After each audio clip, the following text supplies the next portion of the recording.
All right, so this is actually, I'm going to add something on to sample problem 3.2. It occurred to me that this would have been a better thing to include as well.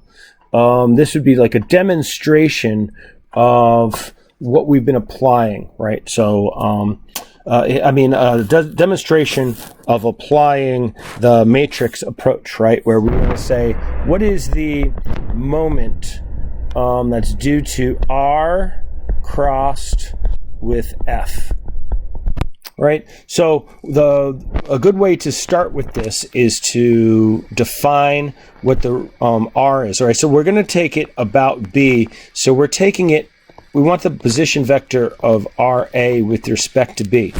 And just by looking at this right here, that means that's going to be the negative 0.2 I plus the positive 0.16 J, right? Remember that we're going, because we had to go in this direction, so it must be negative 0.2, and we're going upwards when we go from A, go to A from B, so that makes that positive. And then we already broke down this F, and they're showing it right here, of 400 I plus 693 J, right? And by the way, they always stick like the newtons inside here. I'd stick them at the end. There's no reason to write them again.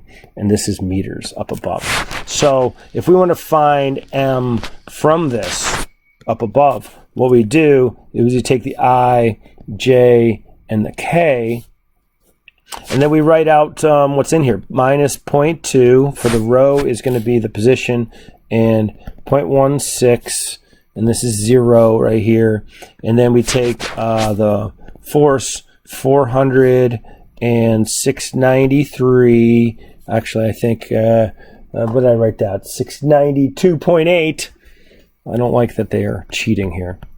And then we figure out, we take the determinant of this 3 by 3, and we can see that the I and the J are both going to be 0 onto the thing, or we can see that. Let's write it out, all right?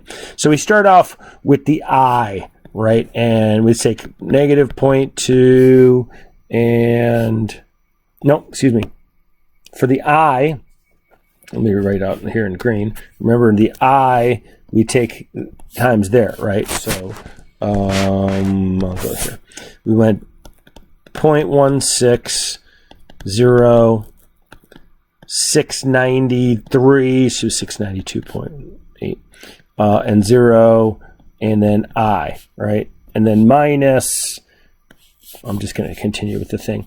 Now we take it with, we're going to do J, so we have this guy right here and this guy, so we have minus 0.2 and 400 and 0 and 0 and J.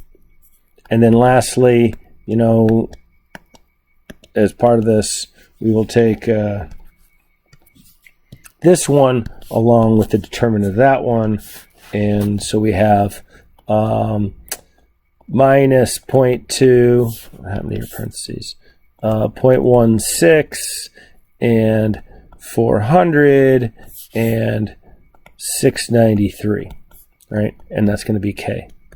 But when we go to work this thing out, right, we're going to take the determinant of it. We see that's 0.16 times 0 minus 693 times 0, right? So 0I. Same thing with the J, negative 0.2 times 0 and 0 times minus 0 times 400. So 0J. So the only thing we have is K, which kind of makes sense, right? Because this K is going to be right here. And so what we have is we go negative 0.2 times 693 minus 0.16 times 400. Right? That's all times K. And what we come up with is 202.6 or negative 202.6 Newton meters K. Right? And you'll see that that's going to be, you know, and then this is B right here, right? We're saying it's B.